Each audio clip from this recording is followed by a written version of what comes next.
സങ്കീർത്തനങ്ങൾ അധ്യായം 106. യഹോവയെ സ്തുതിപ്പിൻ, യഹോവയ്ക്ക് സ്തോത്രം ചെയ്യുവിൻ. അവൻ നല്ലവനല്ലോ, അവന്റെ ദയ എന്നേക്കുമുള്ളത്. യഹോവയുടെ വീര്യപ്രവർത്തികളെ ആർ വർണ്ണിക്കും? അവന്റെ സ്തുതിയെ ഒക്കെയും ആർ വിവരിക്കും?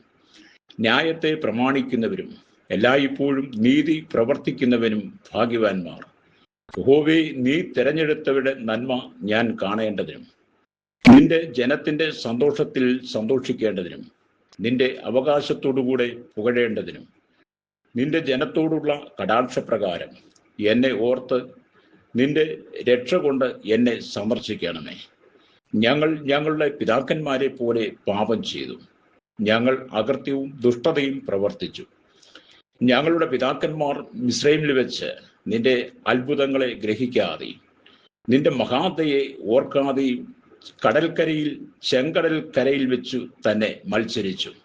എന്നിട്ടും അവൻ തൻ്റെ മഹാശക്തി വെളിപ്പെടുത്തേണ്ടതിന് തൻ്റെ നാമനിമിത്തം അവരെ രക്ഷിച്ചു. അവൻ ചെങ്കടലിനെ ശാസിച്ചു, അത് ഉണങ്ങിപ്പോയി. അവൻ അവരെ മരുഭൂമിയിൽ കൂടി എന്ന പോലെ ആഴിയിൽ കൂടി നടത്തി. അവൻ പകയന്റെ കയ്യിൽ നിന്ന് അവരെ രക്ഷിച്ചു, ശത്രുവിൻ്റെ കയ്യിൽ നിന്ന് അവരെ വീണ്ടെടുത്തു. വെള്ളം അവരുടെ വൈരികളെ മൂടിക്കളഞ്ഞു, അവരിൽ ഒരുത്തനും ശേഷിച്ചില്ല. അവർ അവന്റെ വചനങ്ങളെ വിശ്വസിച്ചു, അവന് സ്തുതി പാടുകയും ചെയ്തു.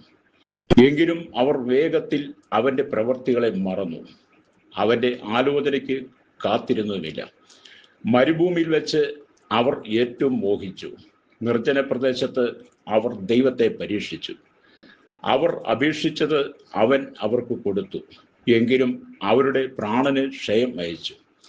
പാളയത്തിൽ വെച്ച് അവർ മോശയോടും യഹോവയുടെ വിശുദ്ധനായ അഹരോനോടും അസൂയപ്പെട്ടു. ഭൂമി പിളർന്നു ദാഥാനെ വിഴുങ്ങി, അബിരാമിന്റെ കൂട്ടത്തെയും മൂടിക്കളഞ്ഞു.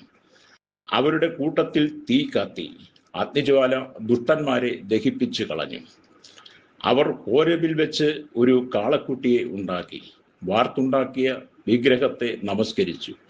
ഇങ്ങനെ അവർ തങ്ങളുടെ മഹത്വമായവനെ പുല്ല് തിന്നുന്ന കാളയോട് സദസ്യനാക്കി തീർത്തു. മിസ്രയീമിൽ വലിയ കാര്യങ്ങളും ഹാമിന്റെ ദേശത്ത് അത്ഭുത പ്രവർത്തികളും ചെങ്കടലിങ്കൽ ഭയങ്കര കാര്യങ്ങളും ചെയ്തവനായി തങ്ങളുടെ രക്ഷിതാവായ ദൈവത്തെ അവർ മറന്നു കളഞ്ഞു. ആകയാൽ അവരെ നശിപ്പിക്കുമെന്ന് അവൻ അരുളിച്ചെയ്തു.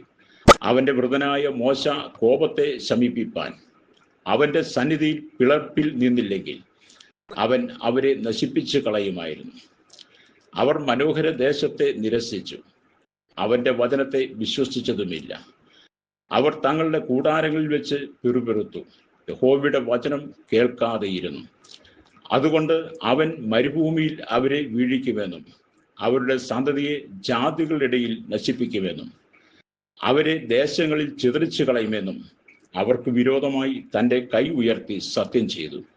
അനന്തരം അവർ ബാൽപെയോരിനോട് ചേർന്നു പ്രേതങ്ങൾക്കുള്ള ബലികളെ തിന്നു.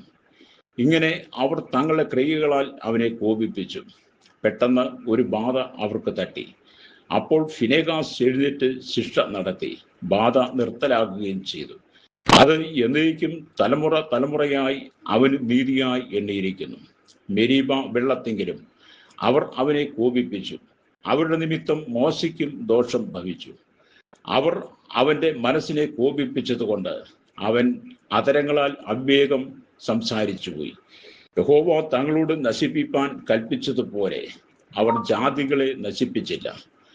അവർ ജാതികളോട് ഇടകലർന്നു, അവരുടെ പ്രവർത്തികളെ പഠിച്ചു, അവരുടെ വിഗ്രഹങ്ങളെയും സേവിച്ചു. അവ അവർക്കൊരു കണിയായി തീർന്നു. തങ്ങളുടെ പുത്രന്മാരെയും പുത്രിമാരെയും അവർ ഭൂതങ്ങൾക്ക് ബലി കഴിച്ചു. അവർ കുറ്റമില്ലാത്ത രക്തം, പുത്രീപുത്രന്മാരുടെ രക്തം തന്നെ ചൊരിഞ്ഞു. അവർ കനാന്യ വിഗ്രഹങ്ങൾക്ക് ബലി കഴിച്ചു. ദേശം രക്തപാതകം കൊണ്ട് അശുദ്ധമായി തീർന്നു. ഇങ്ങനെ അവർ തങ്ങളുടെ ക്രിയകളാൽ മലിനപ്പെട്ടു, തങ്ങളുടെ കർമ്മങ്ങളാൽ പരസംഗം ചെയ്തു. അതുകൊണ്ട് യഹോവയുടെ കോപം തൻ്റെ ജനത്തിന് നേരെ ജ്വലിച്ചു. അവൻ തൻ്റെ അവകാശത്തെ വെറുത്തു. അവൻ അവരെ ജാതികളുടെ കയ്യിൽ ഏൽപ്പിച്ചു. അവരെ പകച്ചവർ അവരെ ഭരിച്ചു. അവരുടെ ശത്രുക്കൾ അവരെ ഞെരുക്കി.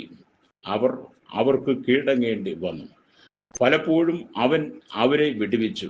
എങ്കിലും അവർ തങ്ങളുടെ ആലോചനയാൽ അവരോട് മത്സരിച്ചു, തങ്ങളുടെ അകൃത്യ നിമിത്തം അധോഗതി പ്രാപിച്ചു.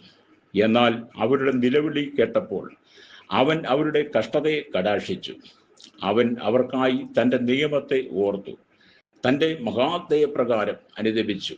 അവരെ ബദ്ധരാക്കി കൊണ്ടുപോയവർക്കെല്ലാം അവരോട് കനിവ് തോന്നുമാറാക്കി. ഞങ്ങളുടെ ദൈവമായ യഹോവേ, ഞങ്ങളെ രക്ഷിക്കണമേ. നിന്റെ വിശുദ്ധ നാമത്തിന് സ്തോത്രം ചെയ്യുവാനും നിന്റെ സ്തുതിയിൽ പ്രശംസിപ്പാനും ജാതികളുടെ ഇടയിൽ നിന്ന് ഞങ്ങളെ ശേഖരിക്കണമേ. ഇസ്രായേലിന്റെ ദൈവമായ യഹോവ എന്നും എന്നേക്കും വാഴ്ത്തപ്പെടുമാറാകട്ടെ. ജനമെല്ലാം ആമേൻ എന്ന് പറയട്ടെ. യഹോവയെ സ്തുതിപ്പിൻ.